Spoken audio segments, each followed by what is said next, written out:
telekinesis sounds pretty incredible, right?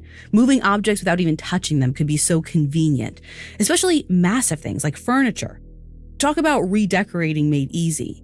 But what if you couldn't control the way those things moved?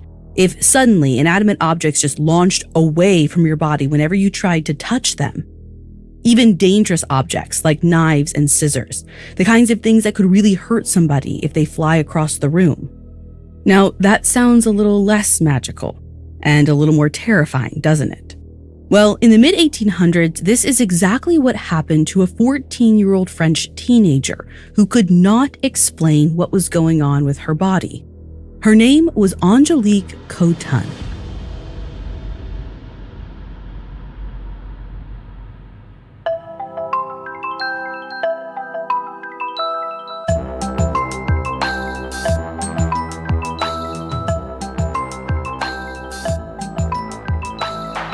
This is Supernatural, a Spotify original from Parcast. I'm your host, Ashley Flowers.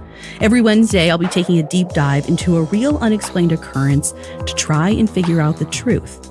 You can find all episodes of Supernatural and all other Spotify originals from Parcast for free on Spotify.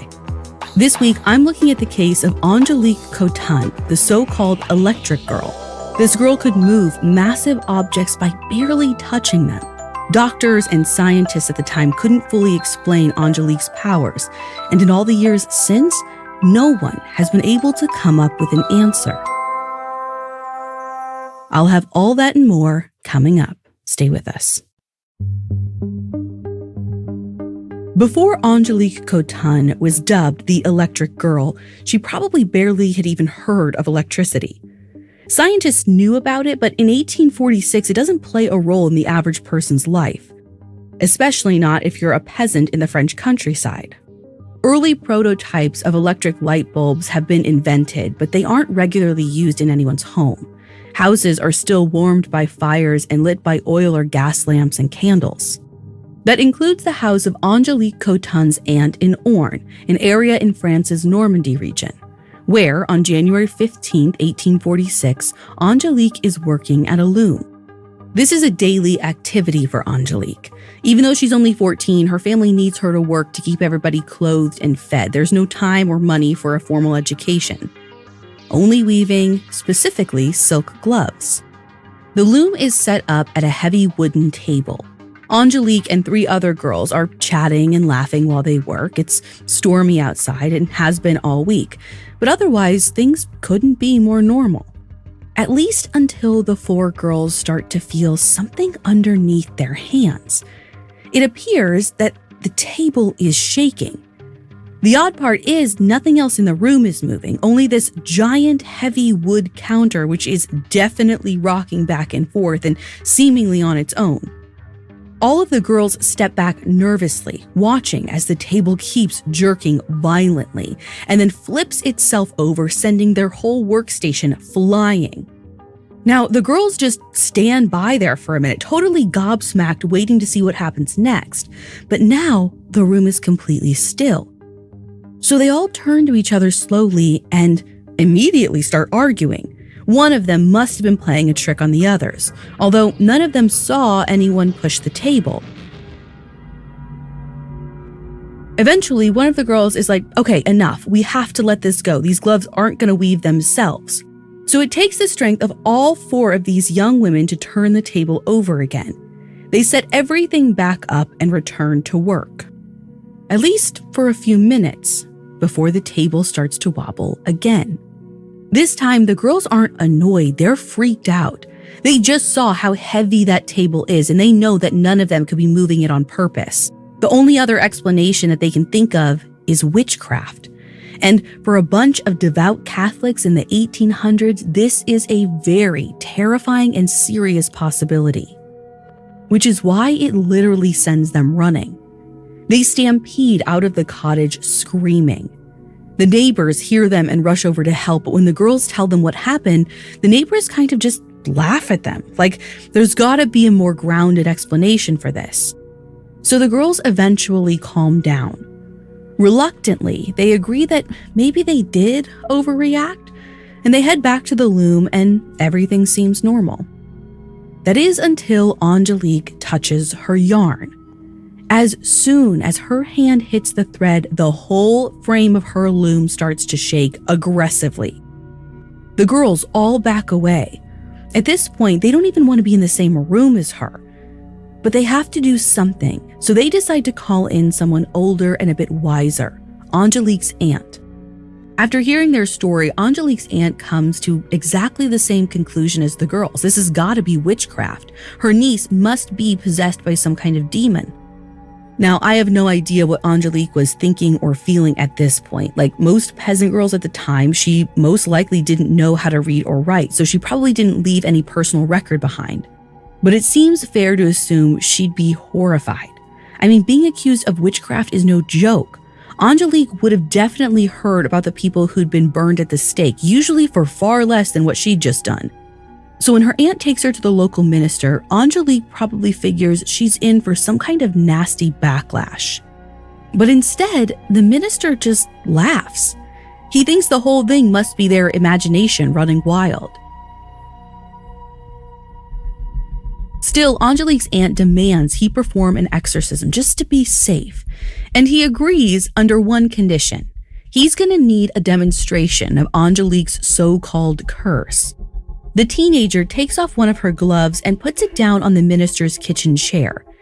And then, without even touching the chair with her hands, it starts tipping over, almost like her glove had somehow transferred her power. The minister is baffled and sits on the chair trying to steady it, but the seat just rocks harder and harder until it throws him on the floor. Now at this point, all three of them are silent with shock. Something is going on, something that even the minister can't explain. But he doesn't want to accuse Angélique of black magic. There has to be a more rational explanation. So he tells Angélique she'd better go see a doctor. So a few days later, this local doctor visits the family's cottage to witness her powers firsthand. And as soon as Angélique starts working on the loom, the whole thing is thrown away from her, all the way across the room. The doctor watches this happen over and over again, and he picks up on something no one else has yet. Angélique's hands seem to stretch out instinctively as the loom flies away from her, almost like she's being pulled by the object. But then she's thrust backwards, as if the attraction is followed by a repulsion.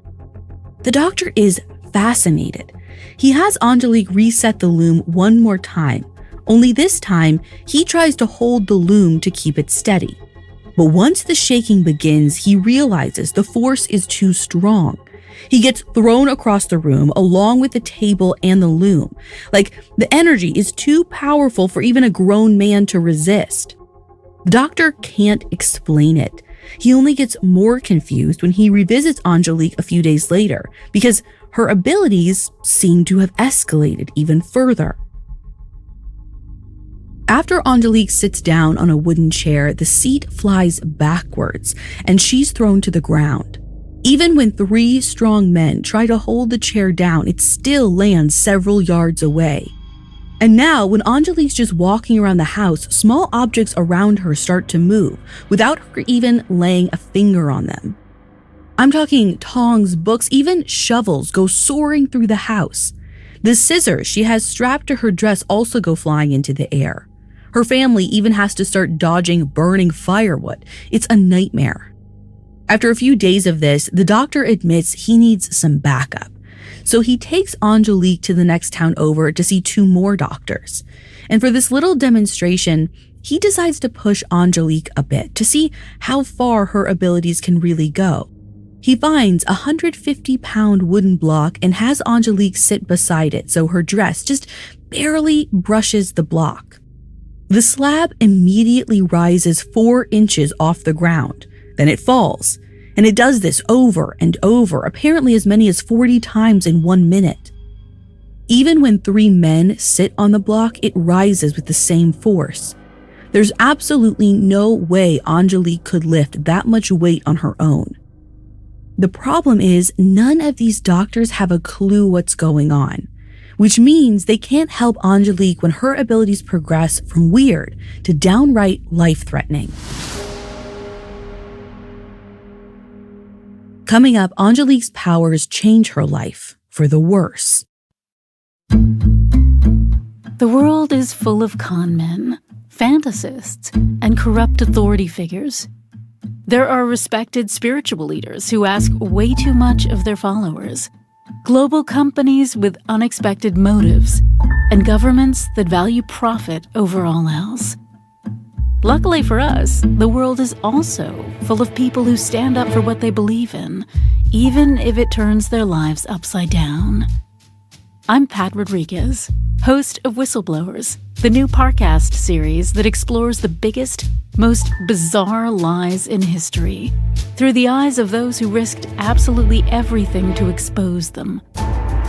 This season in Whistleblowers, join us as we uncover the story of the women who brought down Hollywood's most controversial yoga guru, the doctors who believe one of the world's top surgeons used humans as his guinea pigs, and the woman who revealed Facebook's darkest secrets. Whistleblowers is a Spotify original from Parcast, airing episodes every Tuesday starting January 18th. Follow and listen to Whistleblowers for free on Spotify.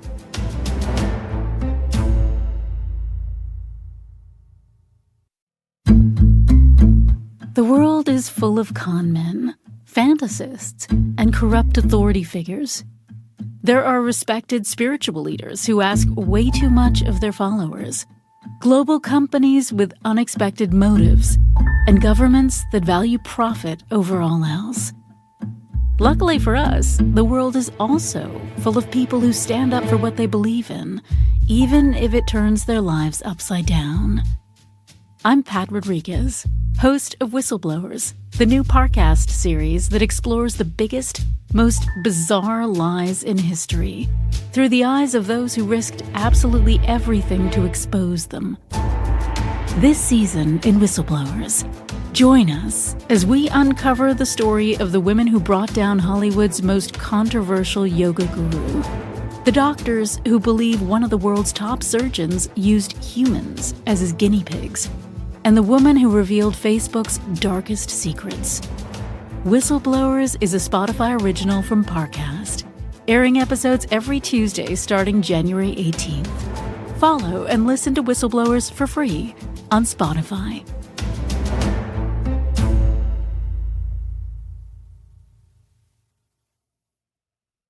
Now, back to the story. After just a few days, Angélique's powers are becoming a hassle, to put it lightly. For starters, she kind of has to give up her sewing career. Being around sharp objects like needles and scissors is far too dangerous for her and everyone around her. But even smaller, more mundane tasks are proving to be a danger to the household. For example, there's one afternoon when Angélique is about to shell some peas. While she's reaching for the basket, her dress lightly grazes it, and the basket flies away from her, and somehow the peas shoot up into the air and scatter all over the room. By this point, her family has no idea what to do. The doctor knows they rely on Angélique's labor for support, and he has an idea that might help temper her powers, at least enough to get her work done. Now, I'm not totally sure where he comes up with this, but it seems like maybe the doctor understood a few things about electricity, including the fact that glass is a non-conductor, meaning it could stop the flow of electricity from moving from one object to another. So he figures maybe it will work with Angélique. He sets a chair on top of a sheet of glass. Then he has Angélique take a seat, making sure her feet are firmly planted on the pane. And the chair doesn't move. Everyone is shocked. They still don't get what's going on, but at least this provides some sort of relief. But unfortunately for Angélique, it's not quite enough. Because let's be real, she can't always be perched on a sheet of glass. Not to mention, her powers are still growing stronger. Like, she can't even lie down in bed without disaster striking. As soon as she climbs in, the whole bed shakes. Like, try getting to sleep like that. By February 2nd, 2.5 weeks after this all began, Angélique is at her wit's end, which is when another local physician, this guy named Dr. Verger, offers to take Angélique to his home. For the Cottin family, this might be a relief. With Angélique out of the house, they can get back to their daily life without watching over their shoulders for flaming logs or darting scissors. But there's a catch. Dr. Verger wants to host demonstrations of Angélique's powers for the public. The first 2 days alone, more than 1,000 people come to watch Angélique. And for rural France, pre-cars, that's a lot. But everyone gets what they came for. Like, Angélique does not disappoint. But by the end of each show, she's exhausted, which on the bright side is when her powers seem to diminish. It's about the only time she can sit down on a real chair without it shooting off in the opposite direction, for a little while at least, because by the next morning, her powers are always back in full force. By February 6th, more than 2,000 people have come to gawk at Angélique. And as horrifying as this all is, it gives the Cottin family an idea. Up until now, the demonstrations have been free. But if so many people are interested, maybe they can start charging for admission, to recoup what they've lost since Angélique can't work anymore. Now, the doctors advise the family against this. Angélique is still a young girl and no one has any idea what her condition is yet. The focus should really be on curing her. But Angélique's father is not deterred. The way he sees it, it doesn't have to be an either or. After all, in 19th century France, the best place to put on a show is also the best place for scientific research, Paris. So they head out for the big city. And one of the first people the Cottins visit in the capital is a doctor named Monsieur Tanchou. And he verifies a lot of what the country physicians have already seen. But Tanchou is especially careful to verify two things: the attraction-repulsion that Angélique has towards the objects, and the glass trick that her first doctor came up with, both of which seem to connect Angélique's condition to electricity.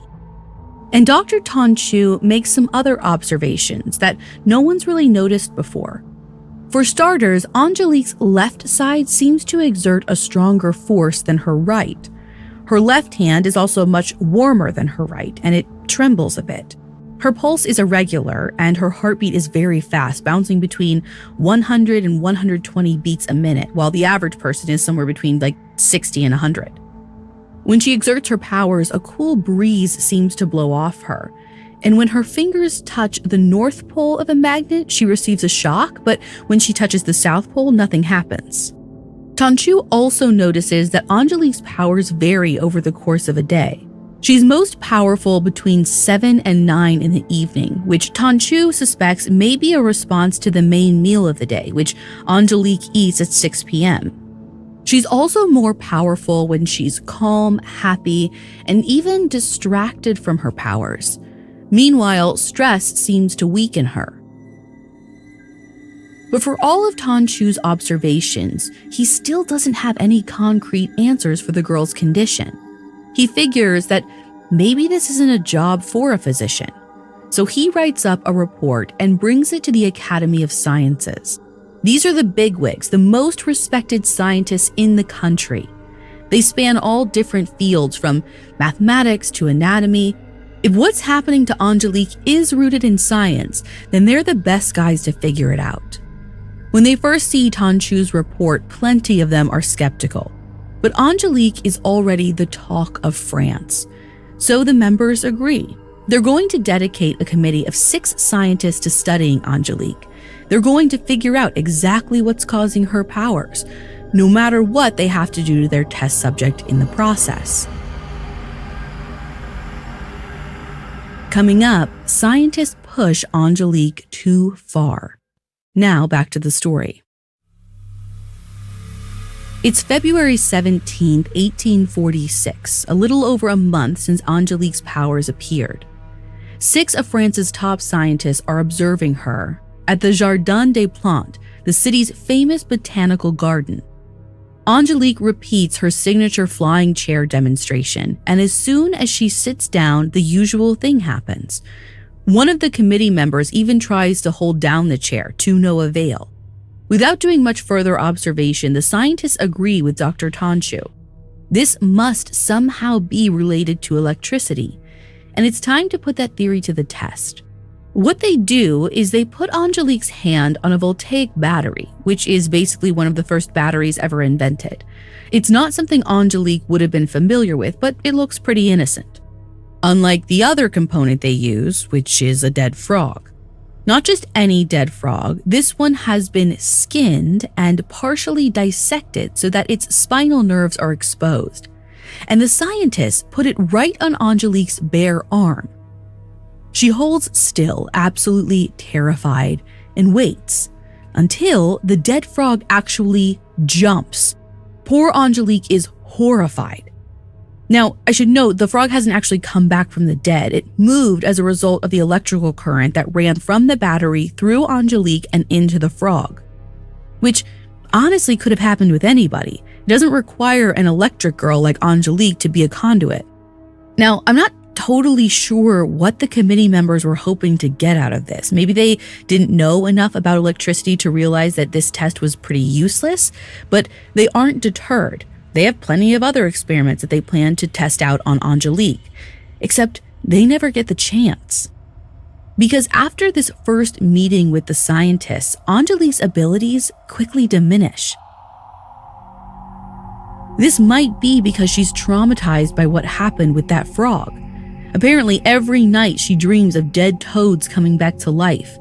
And after all, Dr. Tonshu did find that stress had a big effect on her powers.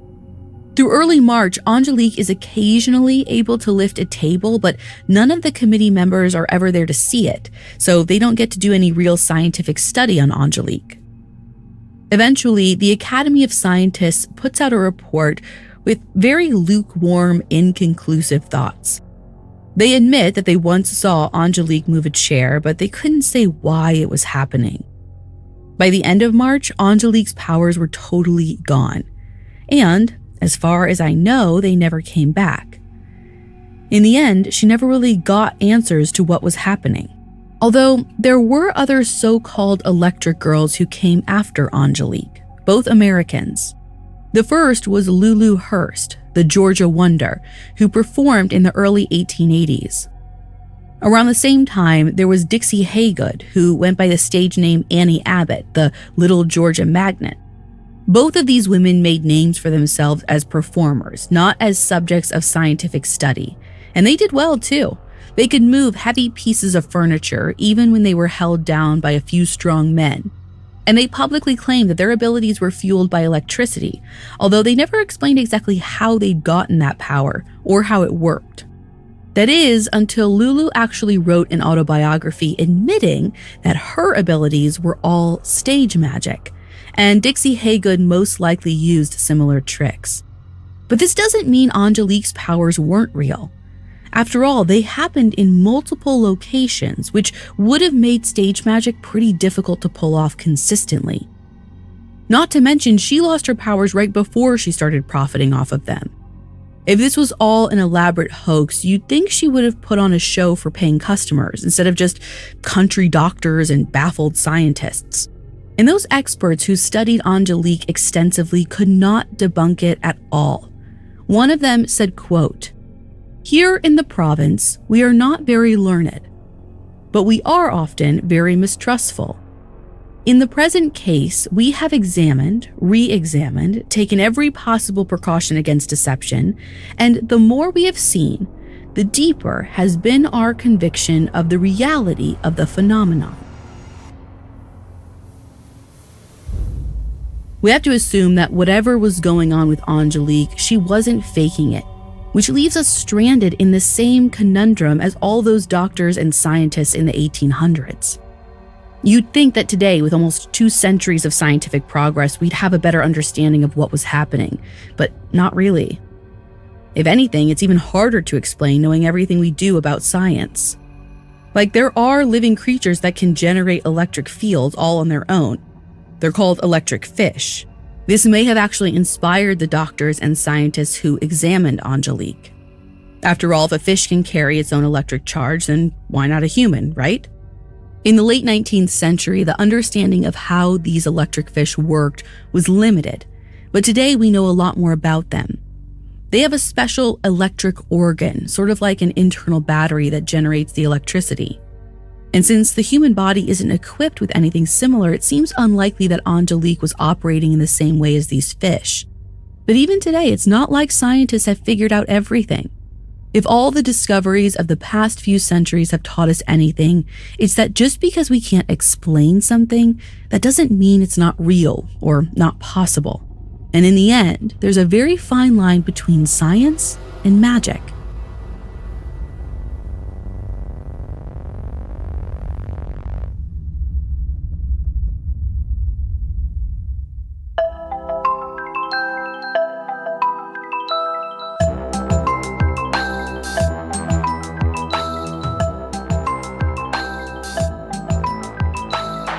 Thanks for listening. I'll be back next week with another episode. You can find all episodes of Supernatural and all other Spotify originals from Parcast for free on Spotify.